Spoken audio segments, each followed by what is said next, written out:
Today we have with us a very interesting guest, Dhaval Shroff, a roboticist, a photographer, constant learner, and autopilot AI at Tesla Motors. He shares his stories about how a tweet landed him a job at Tesla, how his work is touching more than 500,000 lives, to the future of self driving cars, especially in countries like India, and his experience of working with Elon Musk. Stay tuned to know more about his journey. We are three friends who met in college and now are working in diverse fields across the globe. Curious to know about what our friends are up to. So here we are, connecting, talking, and learning from our friends. In this podcast, we are sharing extraordinary insights from our not so ordinary friends, working in various industries, and sharing their stories and their journey so far. These are your hosts, Hiloni Punatar, Atit Kothari, and Tapan Desai. and this is What the Hat. Subscribe to the podcast so you don't miss on any episodes.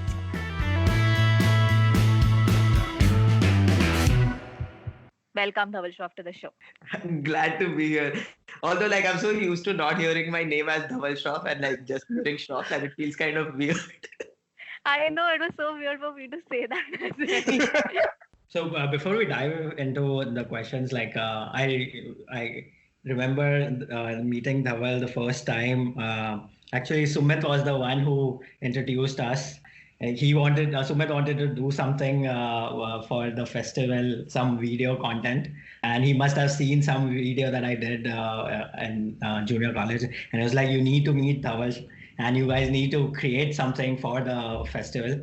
And that's how we met. We created bunch of videos in undergrad. And I don't know if I told you, but I came to CMU and selected this particular program of entertainment technology because of you. We were hanging out and you were in passing. You were just recently accepted the master's program for robotics at CMU, and you were like, you might want to look at some entertainment technology that CMU has. You might be interested in that, and that word stuck with me, entertainment technology, and then I went back home and read about it. That's pretty awesome, man. I didn't think I could have created that kind of influence on you. But Yeah, absolutely. honestly, I met some people who had done it, and I was just in awe of that program. That just seems like the most fun program. It almost seemed like you were working for Disney or something. So let's start from the top. Why engineering?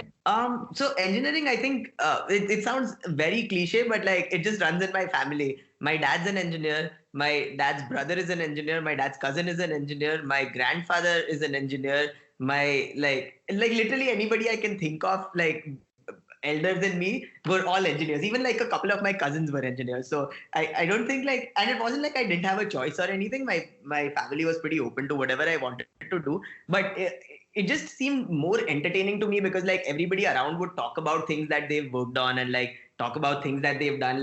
People have designed things, people have constructed things, and that just stuck with me in some way that I wanted to do something where I'm actually making something. And out of basically three things that we were all exposed to in school or 11, 12, that was you could either become a doctor or you could become an engineer or you could become something in finance or an architect or something. So I think the only two things I actually would have gone for were architecture and engineering. And in fact, I don't know if you guys did that or not, but I had gone through the stupid aptitude test when I was in school.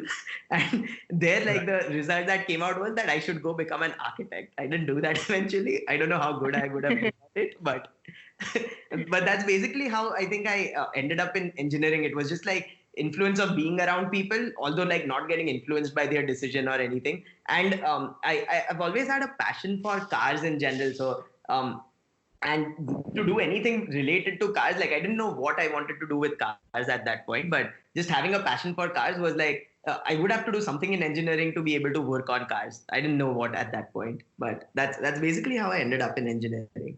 Yeah, I took one aptitude test. It told me to go into music. Thank God I didn't.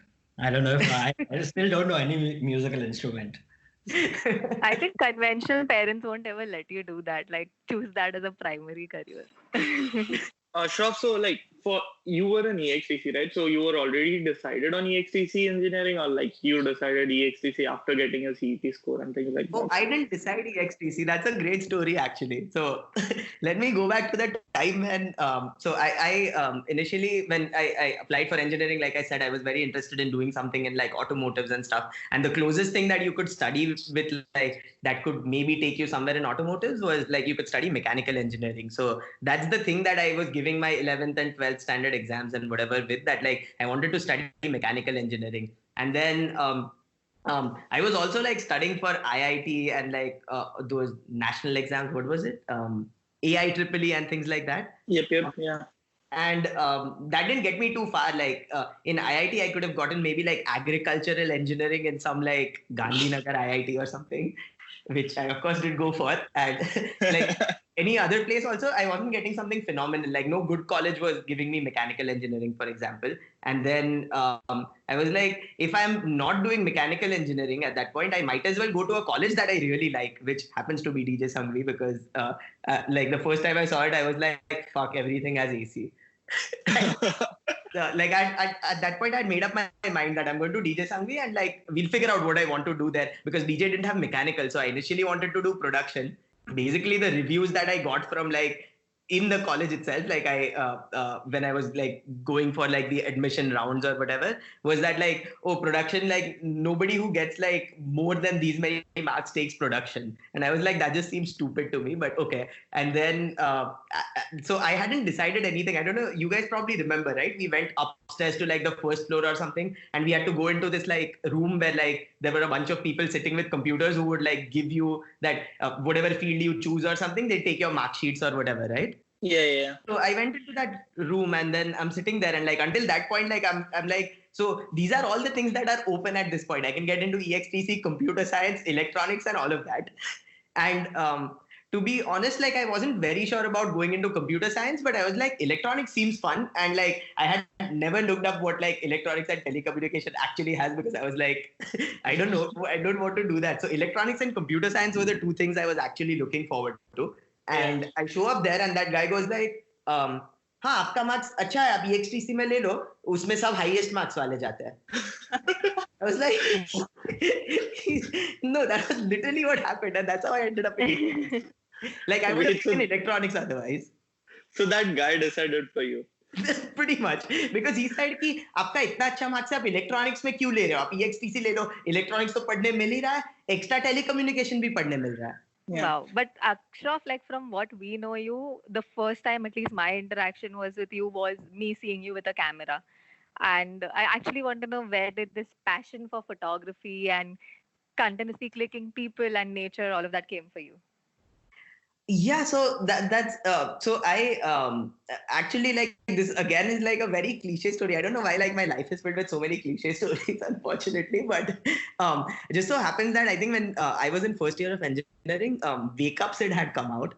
And like I didn't actually pick up the thing from Wake Up Sid where like that guy went on to become a photographer or anything, but the part that I picked up was the parts where he would take photos of his friends having fun and put them up on his wall as memories and things like that. And I was like, that's actually a brilliant idea. Like now that I actually have time where I'm going to see people, I want to take photos of people and make some memories that I can use somewhere. And we all know that like smartphone cameras back in the day, nobody, I think, imagined that they would be anywhere close to what we have currently. So I went on to convince my dad that like, I should really get a camera because like I'll make good use of it. Like I'll do something. And back then I didn't even really travel much anywhere. So it wasn't like I was going to use it for traveling or something. It was literally like taking photos of friends when you're out with friends. So that's how it started off. And the rest you guys know, because like I would come to college with a camera. I would be taking photos of people in like festivals or like random days and stuff that we had in college, or even the night outs that we often did in college. So I think that lined up pretty well with what my expectation was.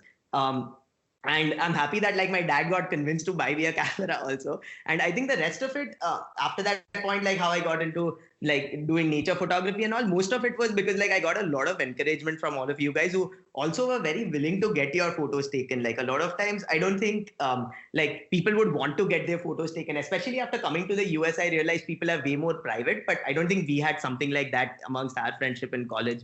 So I would take photos of people, and people would even to date, like people actually look at photos like which get shared from their Facebook memory from like 7-8 years ago or whenever we were in college, and it's like, oh, like you took this photo like this time ago, I still like this photo, and I'm like, that's actually awesome, like that people are actually still looking at those photos some random day of their lives. Were you like self-taught, or you took some courses to learn photography?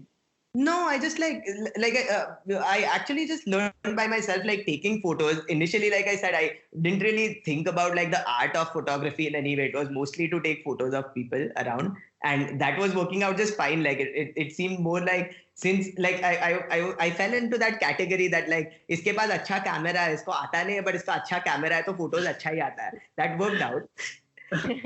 But I think post that point, like with more exposure and like traveling to nice places and all, and actually like getting exposed to other people's photos on like Instagram and like some random blogs and stuff, I started learning a little more, like trying out different things, and it has been working well so far.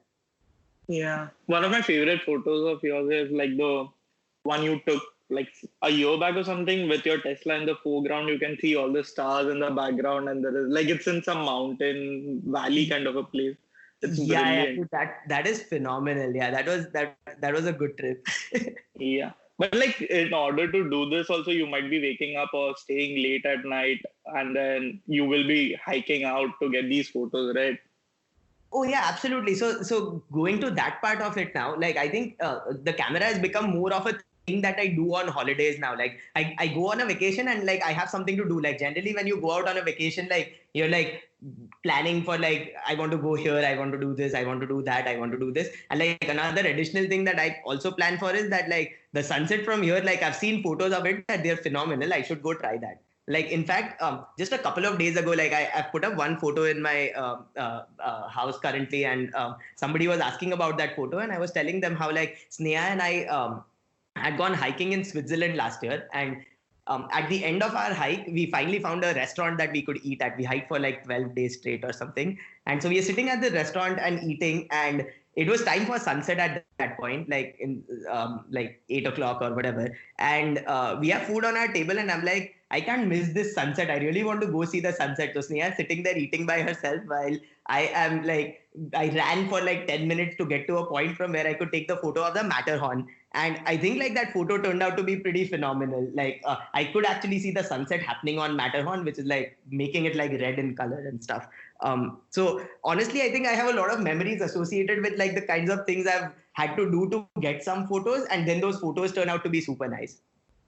Yeah, that's, and then Sneha as well, she's into photography as well, right? Like that's why she takes like, she puts up with you, I guess, that for the lack of term, right?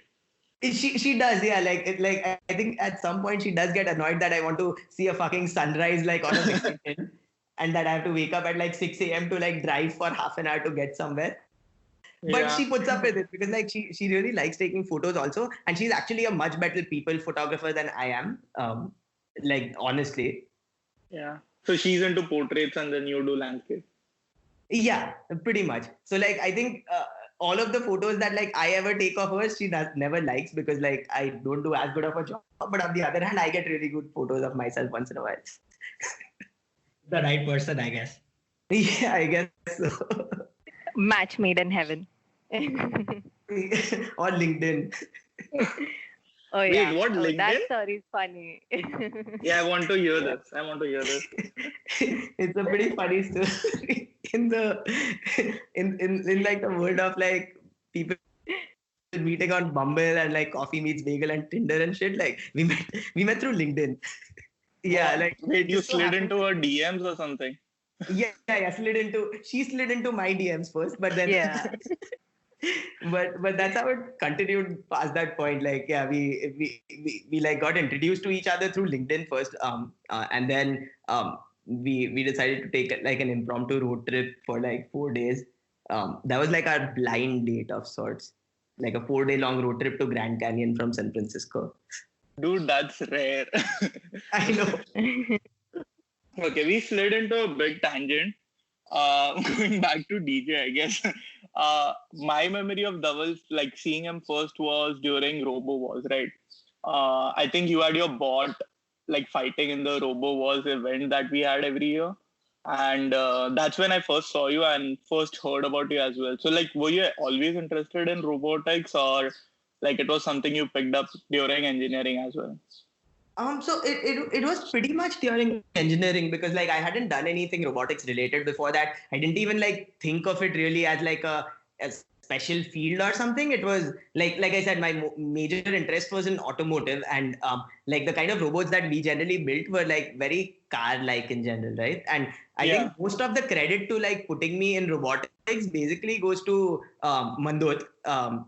Chirag Mandot, for people who don't recognize. Like, he was the one, like, I think, who put me into robotics. Like, they were a group of 3 or 4 people who were starting to do like these robotic workshops and all that were getting organized in college. And like, I joined them in that effort. And then eventually we started making a lot of robots for a lot of different competitions and stuff. So I think like the credit to introducing me to like college robotics and all goes to Mandot for that matter. Did this passion for robotics lead you to taking up CMU robotics course? Yeah, I guess so. I was like after doing so much in robotics, I did get very interested, and I was like, that's something I want to pursue further. Like initially when I had joined, I since like I said, I didn't get into like automotive like the way I wanted to. My dream was that I'll go study in Germany, because like about these German car companies, you're like BMW is from there, Mercedes is from there, Audi is from there, Porsche is from there, and you want to go there and study. So like that was kind of the thing I was holding on to. Until like about the time when I applied to universities, Germany was like the place where I wanted to go and study something in like autonomous cars at that point. Like my thing had pivoted a little, that like I would do robotics plus like automotive, and that would be autonomous cars. So I actually studied German for a year while I was in India, like between like 3rd and 4th year. And after that, I applied to a bunch of German universities. And since everybody, like the herd mentality, was trying to go to the US, I was like, I should also like apply to the US just in case, because everyone's doing it. And so I ended up applying, and I was like, since I'm applying and it's a backup, like I didn't go through like the general way of like you apply to like your safe universities and then your mid universities and then your like the universities you really desire, dream universities. I just applied to like 5 universities where I was like, these are all really good. They may not take me, but if they take me, then I have something to consider at least. And so I applied, and then I got into CMU robotics, which was kind of a surprise to me. But after I got in, I was like, now it really makes no sense going anywhere else, because like this is literally the best course I could have gotten, and I didn't want to miss out on that opportunity. So like I put Germany aside, and that's how I ended up in the US also. Oh, absolutely. Like CMU robotics is the best program for robotics on planet, right? I don't think there's any comparable program. Even Big Hero 6 was inspired from a faculty member in the robotics department at CMU. Correct me if I'm wrong. Yeah. Chris Atkinson. What do you think was in your profile at that time that like helped you get in? I think like a lot of it comes from the fact that like we talked about earlier, that like I worked on all of these robotics projects and all.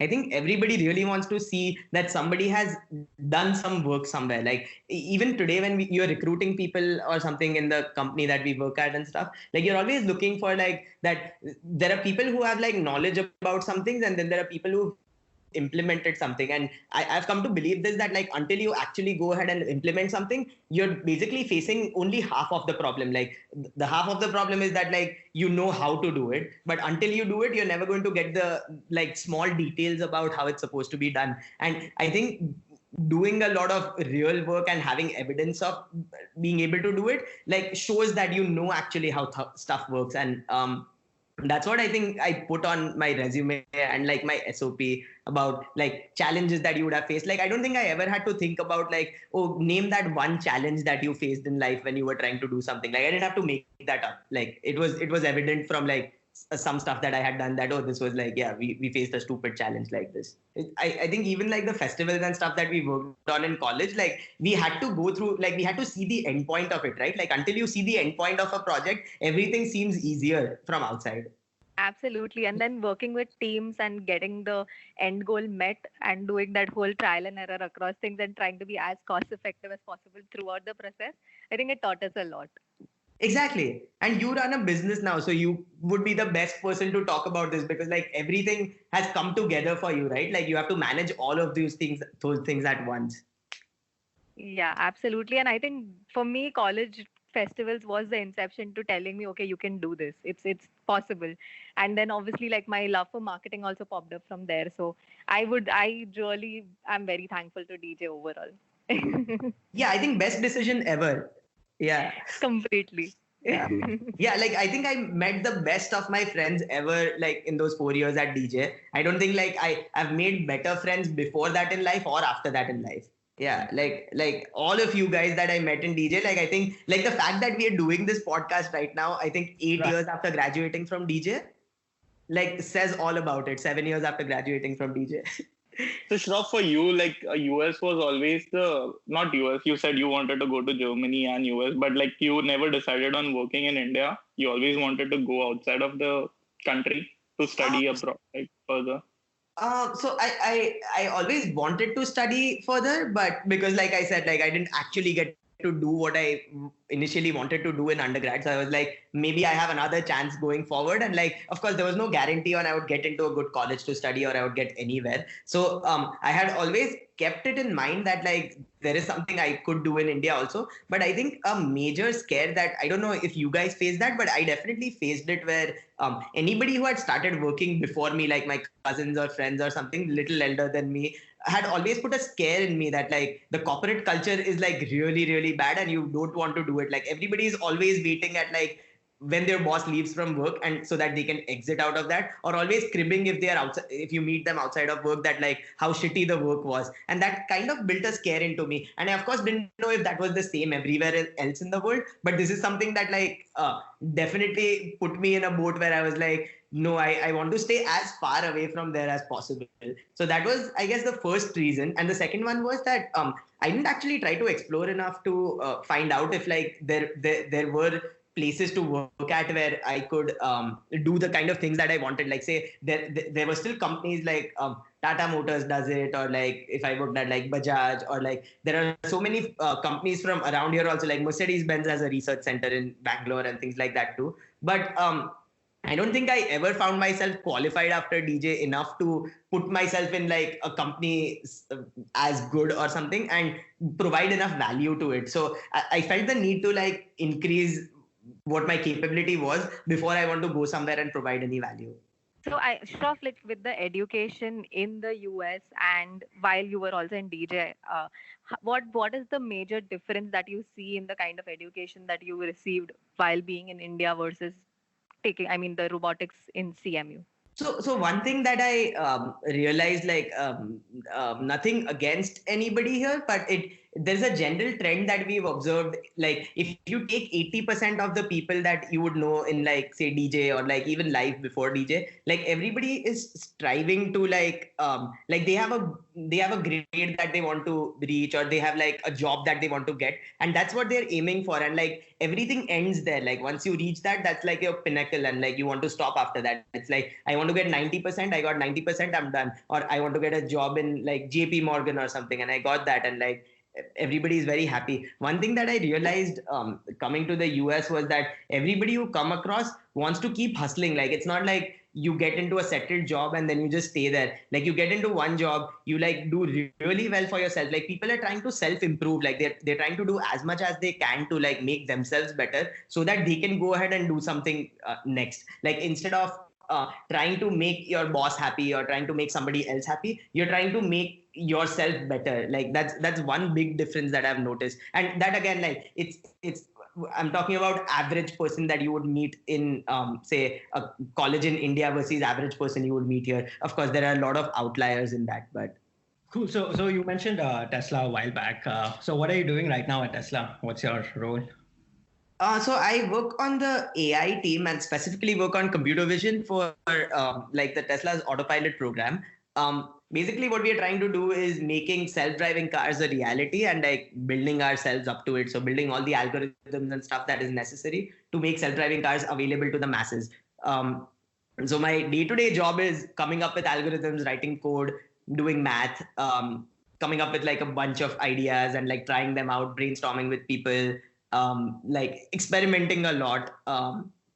as a day-to-day job and see like what I'm working on actually go shipped as a product and get used by like, at this point there are 500,000 Teslas on the road at least, so it's used by like 500,000 people, like the code that you're writing. So you're touching a lot of lives at that point, and that's basically what I do, and like that keeps me motivated to work as well. Being able to contribute to so many people using it, and like most of the sentiment around using Autopilot is positive. Like I wouldn't say all of it is, because there is like a lot of negative press also around it, but most of it is positive. Most people are very happy, and like we often get to see like YouTube videos of like, say like there are things that you work on with a lot of people, and then there are things that like that you worked on by yourself, like it was your project, and often you see that people have posted videos of these things on their cars, and like they are so happy about it. They're like, oh, my car just prevented an accident of this kind, oh, or my car did something super cool here, and like those are like amazing moments of joy that we get to see, like when you directly get it from people. Like we don't have to rely on somebody like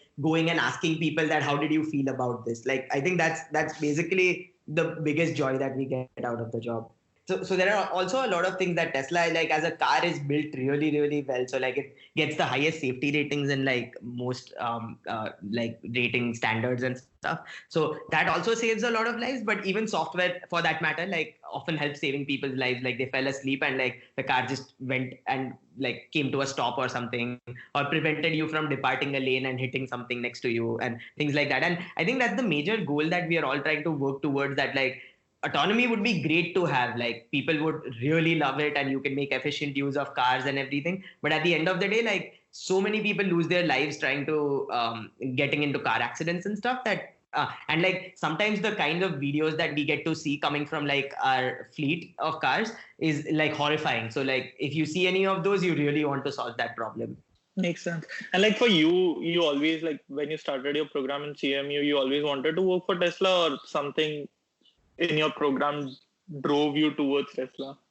So I guess like I don't know how much you guys also remember from it, but like back when I was in India, I barely knew about a company called Tesla because it wasn't so big in the news, or maybe I wasn't reading the right kind of news where it was coming up. But it didn't seem like very much in like my vision that like, oh, like I want to go there and work for Tesla. And I think the first time I came across like Tesla as a company and like had much more to read about it was in CMU. Like there was a Tesla charger in like one of our company building parking lots that I came across. And once I came across that, I went ahead and like started reading up a lot more and realized that like this company seems to be doing something really phenomenal. And like they started doing it like 6-7 years ago at that point. And I was like, that seems really cool to work for. So which is how I came across it. And then I knew who Elon Musk was. And then I realized that he is the one who like is heavily invested in Tesla also at that point, like being the CEO and stuff. And looked up some more, looked up like what kinds of things people were doing. And then I think the thing that like really stuck to me was he tweeted, I think when I was still at CMU, that like Tesla is trying to build like a self-driving car team. And if you want to work here, you can respond to my tweet. And which is basically what I did. Oh, did you actually? Yeah, I responded to the tweet, and eventually like a recruiter reached out to me, and then they were coming on for a campus recruitment event, like the spring event at CMU. And then I met the recruiter and we talked about it. And then like that, I was still looking for an internship at that point. So I got an internship there. And then after working there, like I kind of made up my mind that like there's no other place I would rather work, at least from like what I could think of. So the interview process, they asked you like algorithms and like it was a whiteboard interview or a different process? So this the internship interview was over the phone. So I met with a recruiter first at Tesla who like did like the regular HR kind of interview that they're supposed to do, where like they got a sense of like the things that I'm interested in, if I'm good or bad to even like proceed. And then the other 3 interviews were like the hiring manager got like a more broader sense overview of like what kind of things like I can actually do, what my skill sets are and stuff. He put me in like algorithmic situations to see like what kind of things I had worked on to give like the correct answer for some of those. And then like the other 2 interviews were completely like technical. So one of them was like complete algorithmic technical, like robotics related stuff, and robotics and math fundamentals mostly. And then there was one more which was like only programming. Did they ask you about the trolley problem? They did not. Actually, you would be surprised that like the amount of times people working in self-driving cars think about the trolley problem is very, very little. Like it actually has never come up in an official discussion at work. Really, like every time I read about self-driving cars, like the first thing that shows up is the trolley problem. So that's why I was asking. That's very Yeah, interesting. it's very ironic in that sense because like the trolley problem is basically the idea that like if a human were to write a certain piece of code, which one would he choose out of the two? Whereas most of the times the kind of work that we do is solving like a very complex optimization problem where like there are a lot of factors that are contributing to the cost. It's never as simple as like do you have to run 5 people over here or 1 person over there kind of thing. It's most of the time it's like how do you minimize the loss that you're trying to do. So it's like would it be better if you like hit somebody at a very slow speed and like they would still get saved, or like would you rather crash your car into something completely different like on a wall or something? Would you rather like save the car or this? Like we don't have to explicitly make those decisions. They get made mostly as a part of like this big optimization problem that we've put together. So ideally most of us, like other than like some kind of simulations that we can come up with, we also wouldn't know exactly what it would do given the situation. How has your process been towards solving problems which probably nobody else has put down any thesis on or papers on? Like these are things that you all are completely experimenting with and doing like new things all the time. So like how do you go about such problem solving? I mean, for us, most of the time, if there is something that I face, I would first thing I would do is try and Google about it and like read how people's point of view and navigation strategies were, and then figure out okay what would best suit me. But like with things that have never been documented or like tried also, how do you go about something like that? So I get exactly why this seems like rocket science of some kind, but turns out that like a lot of open source stuff that has been happening all over the world and people who are doing a lot of stuff in academia and stuff, they've all been doing research in different parts of the problem. And they keep publishing something or the other. People write a lot of blogs. Like people have started doing a lot of selfless things these days, like because of the open source culture propagating so much that like the entire problem of course is completely unsolved and nobody knows how to get there, but you can read a lot of information and compile it together yourself to come up with a solution. That's basically what we do for the most part, where we read a lot of things and like like something that I would have read like 2 years ago could also help me like solving something today. Sometimes like you come across people who have done the same problem but in a completely different field in a completely different company, but they've joined you recently and like you talk to them and you realize that oh, this is how they could have solved it, and then you gather knowledge from them. I think Silicon Valley operates in a way that like IP isn't the biggest thing. Like everything goes into people's brains. So like as long as you're not stealing code and giving it to somebody who's pasting it somewhere, like people share knowledge everywhere. Like whenever I meet with like my friends from my robotics program at CMU, most of who live here, like we also talk about like tech stuff related to what they're working on. Like somebody works on drones, somebody works on like Alexa, Amazon Alexa, somebody works on some other robotics companies, somebody works in Magic Leap, for example, and like other self-driving car companies and everything. And like, I think there is a giant source of data available in the world, which like, thankfully we are able to make the best use of, because we like, if you know what to look for, there is probably something available to you. And then a lot of times, like, you take a part of it and then you keep experimenting with it and you add your own things to it which you've learned from 5 different places, and that's how like things progress. Like if you look at research papers also, mostly in the AI field and stuff, there's nothing very new that's getting invented all the time. Like something gets invented, like somebody comes up with something new, and then everybody is just trying to mix and match things together and come up with a new paper. Like there are literally like tens of thousands of AI related papers for like computer vision that come every year. Any problem that you're currently interested in computer vision or AI or the combination of? So we are exploring, like everybody is basically trying to explore the problem of like having to, so Tesla is in a position where it has lot more data about like cars and roads and stuff than any other company in the world. Like it accumulates over 1 million miles of data every day. So we are in that position that we can actually teach a car how to drive by using user driver data. Like how people drive a car. Like as a human, like all of us learned how to drive in cumulative of maybe 20 hours, I would say, oddly. Like we all figured out how to drive and not like basically crash into most things in like about 20 hours. And then we kept driving and like kept getting better at it.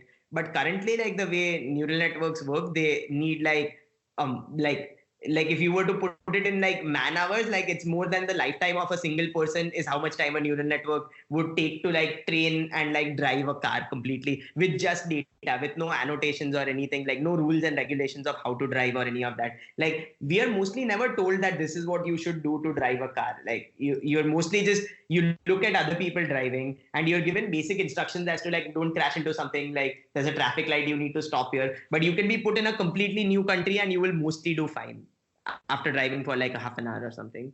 So that's the most challenging problem that we are trying to solve currently. Like how do we use the least possible amount of data but still come up with like a great thing where humans don't have to explicitly write code to do it. Like it would be like an end-to-end neural network system. You're feeding in images and at the end there is a steering wheel value and like an acceleration and brake value that comes out, and that's all you're using. Oh, like a neural network is the approach to teach the car how to drive, or do you think there are other ways we can probably do that? So that's a classical way of doing it. So people have been making things that can drive themselves from at least, like they've been documented since like the 1980s almost, where like you can program a car that will drive itself. Like whether or not how its capability is going to vary. Like, but to get a basic car that can drive itself and like mostly not hit things in like a controlled environment, that has been possible since the 1980s. The thing is that like ever since then people used to write things which would be like human knowledge. Like generally, like when we write code, we think about like this is what the outcome needs to be, so I need to put this logic in place, then I need to put this logic in place, then I need to put this logic, and then when all of those fall in place, that's when this will be the outcome. That's how, like if humans were to write a self-driving car, that's how they would do it. But turns out that doesn't actually work. Like humans can't think of like this very high dimensional space of what could happen, so they will forget some scenarios and they'll not put it in. And that's why like they talk about this thing in cars where like it's like 99.9% perfect, but that's not good enough. But we want to all try to migrate to that point where like we have neural networks doing everything for us. But like, do you think this neural network technology will help Tesla come into an ecosystem like India? It will actually. That's the only thing that will be able to make it in India, because generally when, like I said, if humans were to think and write code, they would think of all of the possible scenarios, and India breaks all of those down. So there is no structure to things. Yeah. Like everything is unstructured. Like every intersection looks different. Like people drive in like their own possible way. There is no lane concept, or there's no concept of an exit from a highway or an on-ramp or any of that. And like people don't stop if they don't want to stop somewhere. And like people will go whenever they wish to go. Like just because your light is green doesn't mean there won't be 5 people trying to cross or like 2 people trying to break the light or any of that. So if you try to put instructions into the computer, then it won't work. Like there are 2 ways to do it. One is you give it explicit instructions. The other one is you feed it very high dimensional data. And since it has seen a lot of data, it knows exactly what to expect and with what certainty to expect it. But where do you start the process? Like in order to enter a market like India, like will Tesla come and do test drives to see what's the scenario like in India, take photos and then feed it into the network, or like how does it begin? Definitely. So I think like when Tesla first comes into the market, it would just be like any other car that you can buy. Like it would just be a car. Like it wouldn't do any self-driving or any of that. And then once people start driving and once we start collecting enough data, then we ship code in shadow releases. Like all of this is public information, but we ship code in shadow releases where like the car is not doing anything. It's just like if it were to do something, what would it have done? And it tells you that like it would have taken this action, but at the same time, you know what humans did. So you know the difference between the two. And that is what helps us trying to train the neural networks, that if the car did something that was not close to what the human would have done, then that would have been bad and we can't actually ship that product. So until the time the car starts doing in shadow mode exactly what the human is doing, we keep collecting more data and make the network learn. And then it gets to a point of what we call as convergence, where like it will do exactly what the human would have also done. And that's when we ship it to people. So yeah, it would be like a development cycle of sorts. Okay, that's brilliant. And like we, across multiple episodes now, have speculated on what problems might be for an automated car. This for some reason has always been a topic on our podcast. But now since we have an expert, like what do you see are like some problems for a company or a car like Tesla to enter India? I'm no expert on this topic. I just happen to work here, but I don't know honestly if there are any problems because like just as a car company to enter India seems like it should be already, it should have already happened few years ago, because like from what I have seen, India is one of the largest markets of luxury cars. Like staying in Mumbai, I think I can guarantee that I see more luxury cars in Mumbai than I ever see in the US. Like in San Francisco Bay Area, like the amount of like say a Mercedes S-Class or like a Jaguar XJ or like a BMW 7 Series that we see, like I don't think I maybe see one Mercedes S-Class maybe once in like 3 weeks or something. And I'm sure if like you or Hiloni looked out of the window right now, you would probably see one passing by somewhere. Yeah, definitely agree. Yeah, with you. so like I think the luxury car market is big in India. I honestly don't know what are the political things or what else is there. Like, is it that they won't be able to meet the demands yet until they can manufacture more? I don't know honestly, but like I would see I it think as it's a more about the charging stations yet. I mean, it's not very well equipped with that.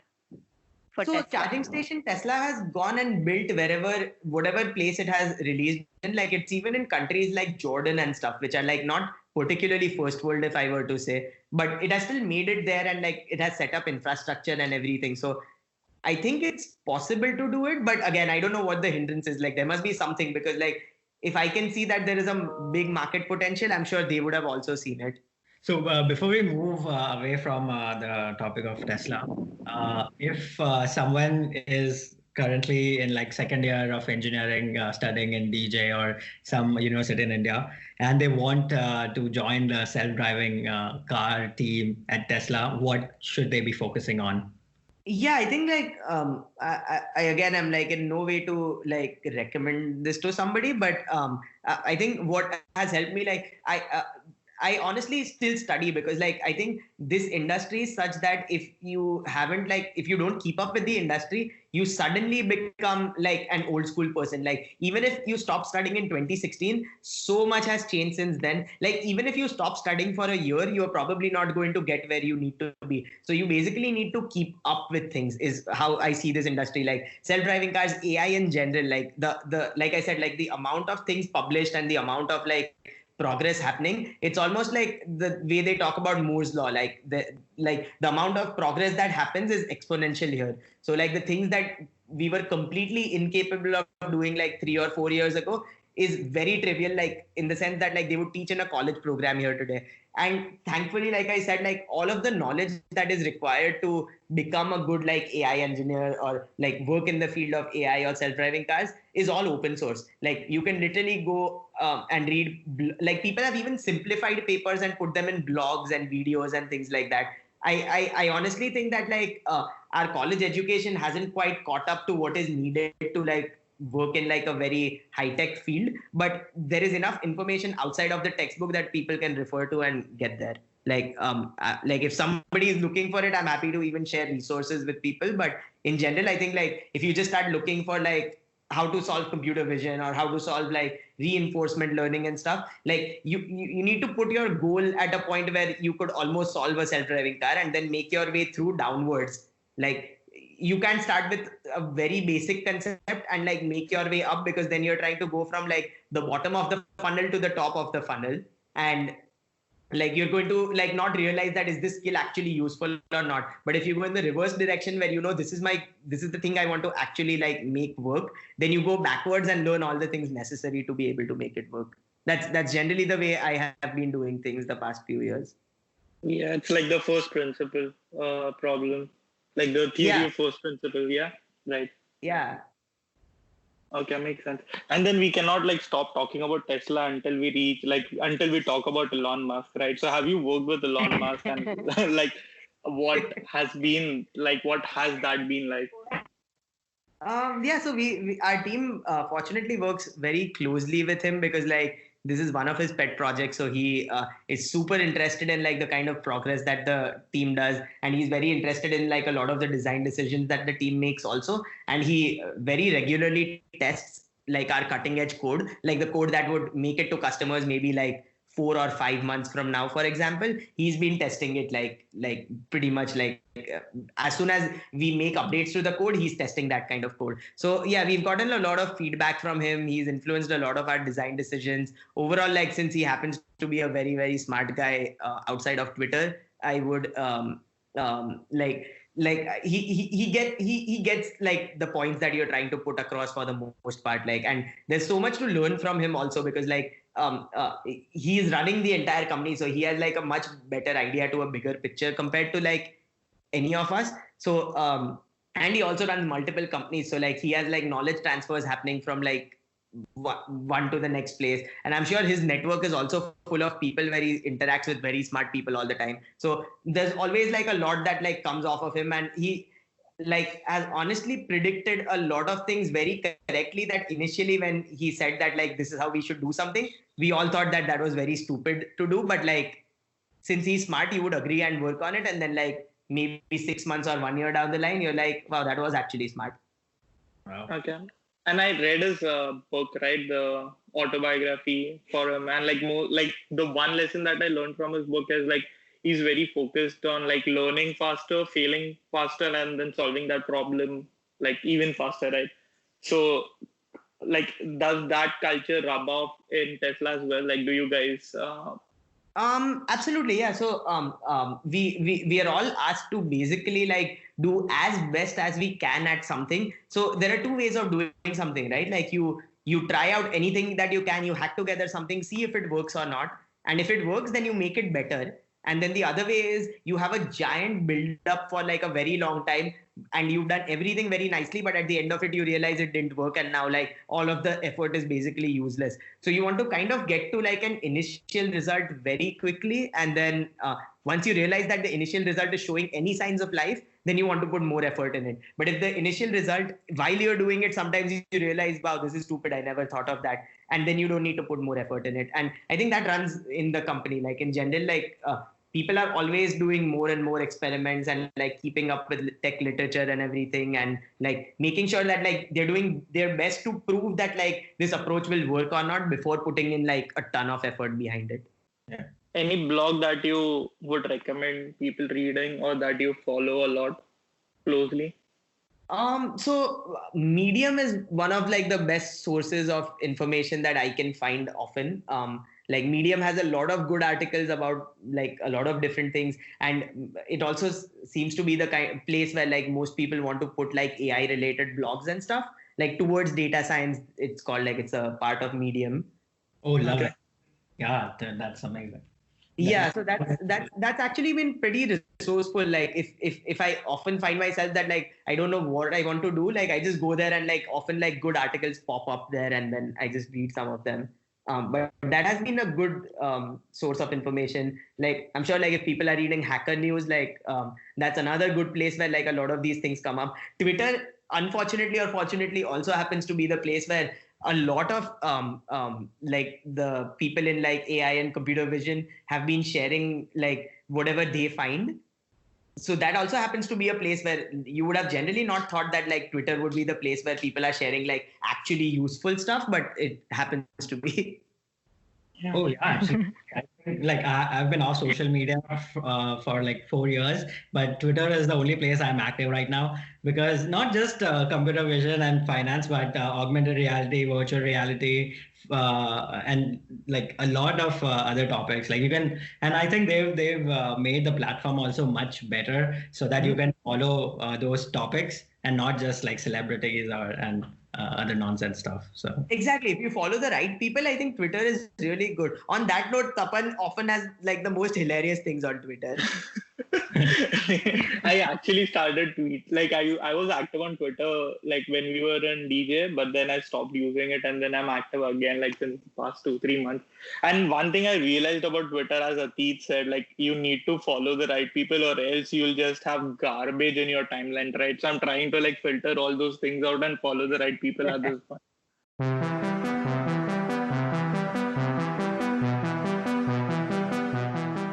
Newton said, "If I have seen the future, it is by standing on shoulders of the giants." We bring to you these giants in the life of our guests. Our next segment is Top 3. a curated list of top 3 recommendations from our guests. Starts with the top 3 books that you would recommend, and out of them, one book that you've like gifted the most. So I unfortunately haven't gifted books to people. I mostly just offer recommendations. Because like most of the people these days have like their own means of reading. Like people read on Kindle, or somebody reads on their iPad, or somebody buys a physical book and reads it. So I haven't actually like gifted people books as much as I would have liked. I've lent people books. But if I were to list like a few of my favorite books, I think I can basically categorize them in some way. Like so if you're looking for like a very adventurous book of any kind, like you should definitely look into Thin Air. It's this book about like the Everest disaster that had happened few years back, and it's like a very very well documented adventure of that. Like it's like the book that like while reading gives you chills, and like so I had never before reading that book looked up what like Everest looks like in general, like what the climb and stuff looks like. But while reading the book, I made up an image of it in my head, and turns out that it was so well described that when I went and looked at images after reading the book, it was like pretty much vivid right there. So that's definitely one book. Another one that I really like is Shantaram. The reason being that like it describes Mumbai in a way that like we would have never really thought ourselves, and like I think it puts up a very good picture of Mumbai. So highly recommend that as well. And if you're like looking at like tech disasters, then you want to read Bad Blood. It's this book about the Theranos company that like failed very badly in Silicon Valley, and how it was like built on a bunch of lies and stuff. So that's a book that I would recommend a lot as well. And if you don't mind, I will share one more. Yeah. So there's this book called Surely You Must Be Joking, Mr. Feynman. I think that's a very good book to read if like you're trying to look for something that like interests you as a person, like what a tech person's life outside of tech looks like, and like a very funny person also. Cool. So moving from the books, let's go to the top 3 movies or TV show recommendations. Keep in mind that I don't actually watch a lot of TV shows. Like I've watched a bunch of movies, but like TV shows I haven't seen too many. But I think my most favorite TV show I've ever seen until now, like for a short TV show, would be Chernobyl, the HBO one. So that is like I think my favorite show overall in terms of like the most engrossing TV show. Like for a background TV show, like I really like Seinfeld. Yeah, like it's probably the best like sitcom that I could think of. Like it just relates to you so much more than anything else would. Yeah, and the humor is so different than other sitcoms. Exactly. Like it's like your normal life kind of humor, and like even after like whatever 20-25 odd years since it was last made, like last show aired, like it still seems relevant. Like it's the kind of things that you would have come across when we were young, right? Like landline related problems. Oh, yeah. And things like this. Yeah, there's one episode where the whole episode takes place inside a waiting room of a restaurant. And Exactly, right? Like that is I think one of my favorite episodes Yeah. ever. And then there's another one which takes place in a parking lot. That is it. The whole. Oh yeah. Where, where they can't find the car anymore. Yeah. Yeah. Dude, that's I think one of my favorite TV shows. Like I can literally turn it on anytime and watch. Yeah. And then like I think my all-time favorite, another like Indian TV show is Sarabhai versus Sarabhai. I don't think I can get over that show. So you mentioned you listen to podcasts while commuting. Any recommendations? Any 3 recommendations for podcasts? So I can tell you what I've listened to. Like I don't think like the entire podcast for any of these is like amazing, and like I think they're pretty well known also. Like I also looked up like top 10 podcasts to listen to, but Planet Money is very good. And like The Indicator by Planet Money is also very good, which goes with that. Very bingeable, like 10 minutes, right? The Indicator Exactly. is just 10 minutes, and you can binge through bunch of episodes in one sitting. Exactly. And like I said, like my commute is at least like 1.5 hours every day. So like I have 1.5 hours to listen to whatever I want. So that definitely ranks there. Then another one, I guess, Freakonomics Radio, again, very similar lines to Planet Money. Longer episodes, but like very similar. So that's another thing I think I like. Revisionist history was very good. I think the first couple of seasons were very good. After that, I lost interest. Then, yeah, I think these are like stuff you should know sometimes has good episodes every once in a while. Moving on, like top 3 investments that you've made. Investments, let's see. So Tesla is, I think, my biggest investment so far. Like in terms of everything, like not just monetary investment, like my time investment, also my life investment, also like everything is like that's like the biggest one that I have. The other two, I think, Amazon is another big one because like I think I really appreciate what Amazon is doing. Like apart from the part that like it seems like a very evil company in general, I think the amount of progress that company has made and changed our lives, like we would have been nowhere without it. Like no other companies would have caught up to like what we need today. And like we are basically sitting at home and hoping that like something comes to us in like a day or 2 days. And like no other company would have even come close. Like now I know that like Walmart and stuff will do it for you also. And like there are companies that would do it, but Amazon just like completely takes that bar much forward, and they've set up so much for themselves going forward that like if anybody is going to try and catch up, like they're currently just moving things from place A to place B, but I think they can move anything from place A to place B. Like they could become an airline company if they wanted to, like transporting people from place A to place B also. Like I think I see a big potential in Amazon. And I think the third one is Walt Disney.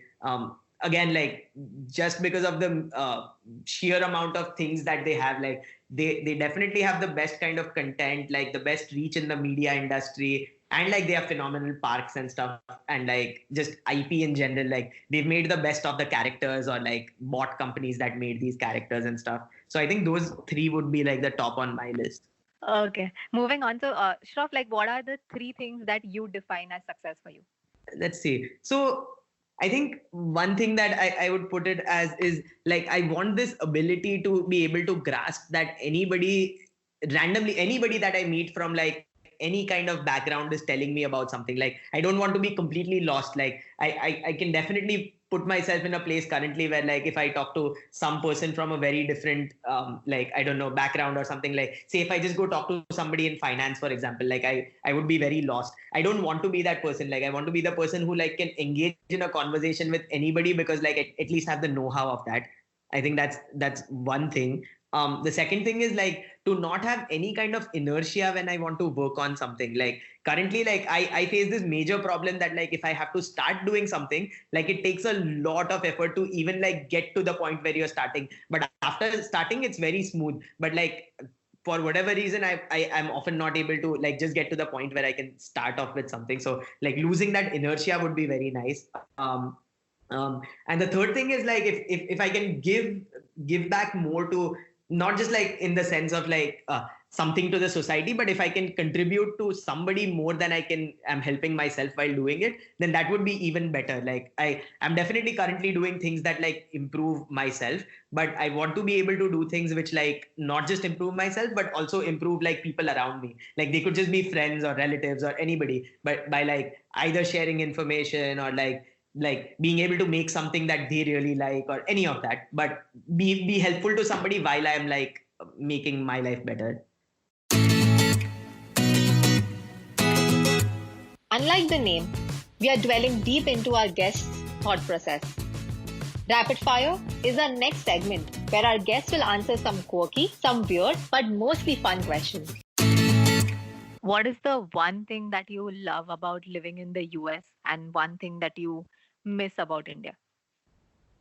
So one thing I love about staying here would be that there are things that you can do like without having to like worry. Like I could like in say for example in the winter season I could drive for like 2.5-3 hours and get to a ski slope. Like in summers, like if I want to go hiking, I can drive for like 20 minutes or something and get to a really good hiking spot around in the area. Or like I could take a flight like at moment's notice and get to some other part of like the country in like no time, where something is very different and I don't need to like really book a lot of things in advance and stuff. Like we've gone on vacations where like we've not booked anything but the flights, for example. So I think that part, like the being able to be very, very flexible about like doing anything, like you don't need to plan way ahead in time. I think that's one thing I like about the US.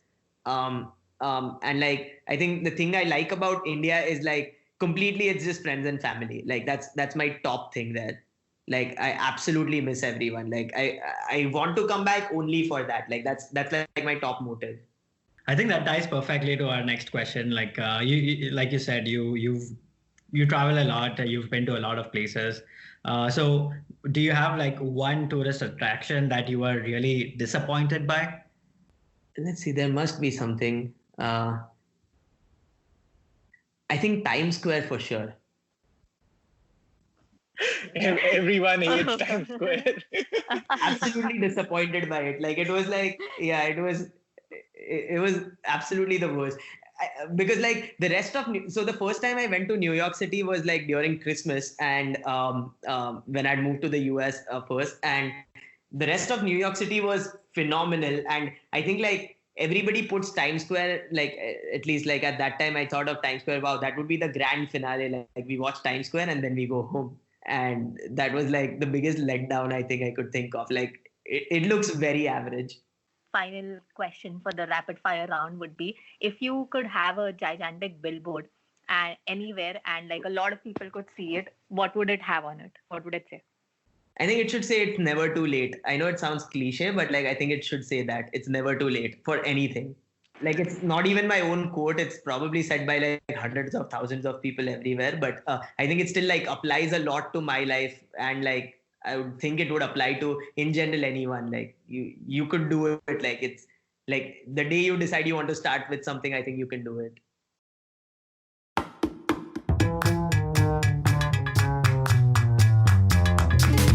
Our next segment is called Not the Onion, presenting 4 news articles that are mind-blowingly ridiculous that they could have been written by The Onion, a satirical news company. However, one is a fake article created by us. You have to guess which one is not The Onion. Cool. So starting off, Article 1, petition for maids with PPE should be allowed to enter housing complex. So with no end in sight of the lockdown, many women and men who have been religiously doing household chores now want to end it. Women across the country had been pleading via tweets and messages to the state governments to allow maids with PPE to enter homes, building complexes so that they can take care of the day-to-day chores. On May 2nd, sources said that a National Commission for Women in India have taken the lead and written an online petition to the Home Minister Amit Shah asking for some sort of relief. Article 2. A man tries to track 2 missing packets of snacks online. He loses rupees 2.2 lakhs. So what happened is a 40-year-old businessman who had ordered some food material online called on a fake helpline number of the company which he found on Google to inquire about 2 bhujia packets worth rupees 400. So after he called that landline, the person was a scammer and they asked for the credentials, and he ended up losing 2.25 lakhs after sharing his bank details. And this is what the cyber police said. Now a FIR has been registered in connection with this fraud. Article 3, Indore police intercepts 18 migrant laborers in a cement mixer. In another incident of migrant laborers making desperate attempts to reach their homes amid the nationwide lockdown, the police in Madhya Pradesh on Saturday came across 18 workers traveling while inside a cement concrete mixer. So during a routine checkup in one of the villages in MP, around 35 kilometers from Indore, they stopped a truck with cement mixture on suspicion, and they found that 18 people were crammed inside them and they were trying to get to Indore. And finally, a Chennai food delivery executive was caught peddling ganja. What he was doing, since food delivery is an essential service and is granted exemption from various lockdown restrictions, a 25-year-old man had allegedly started taking advantage of this and peddling ganja in Chennai. Since the Chennai police does not stop people in the food delivery uniform, he went about the city peddling contraband in delivery boxes which was meant for keeping food. So those were the 4 news articles. starting from Shroff, what do you think? Which one is the fake one? I think the second one, like the guy losing 2.2 lakhs for like the Bhujia packets. I think that- Yeah. I Okay, don't think so. okay. I think that the scamming in India is very common. Like there are so many people who do this kind of things, and people give away their credit card details like it's just like normal paper. So which one do you think, Ilona?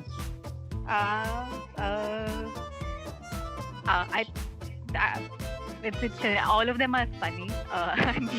Could be true, but probably the petting one, the Chennai petting. Chennai Ganja, okay. And then Atit? Yeah, I think it's just cement mixer one. It's just too many people, 18 people. Unless there are multiple trucks, but I think I'll go with that. Okay, so all three of you are wrong, and I'm so happy. Like, yeah, the first one, which was maids asking, like women asking for maids to come in PP, that's the fake one. And all the Really, other three- that can be true because dude, it's so much work. It should be true. yeah, I know.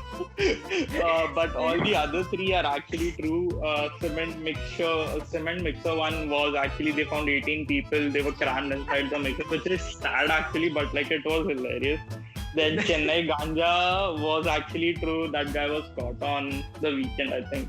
And the Bhujia packet, like it had me in cracks. I found this and I was like, what the hell? So funny. Thank you so much, Shroff. This was really insightful. I mean, we loved knowing about your journey to CMU and your robotics, the passion for robotics and the amazing work that you're doing right now. And also like all the other side passions that you have. Thank you so much for being on the show, being part of it. Like, yeah, and you don't need to be thankful. This was absolutely a lot of fun. Like this just felt basically like catching up with you guys after like a very long time. And like this is just like so much fun. I enjoyed this. Like I'm so glad like you guys have decided to do this.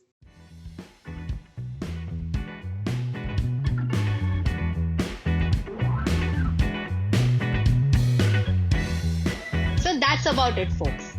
We will be back next week with another guest and another story. We would love to hear your thoughts about the episode. Feel free to reach out to us on Instagram, Twitter, or Facebook. You can just search What the Hat Podcast. Also, subscribe to us on Spotify, Apple Podcasts, Castbox, YouTube, or wherever you get your podcast from, so you never miss out on the next episode. This is Hiloni, Atit, and Tapan signing off, and this was What the Hat.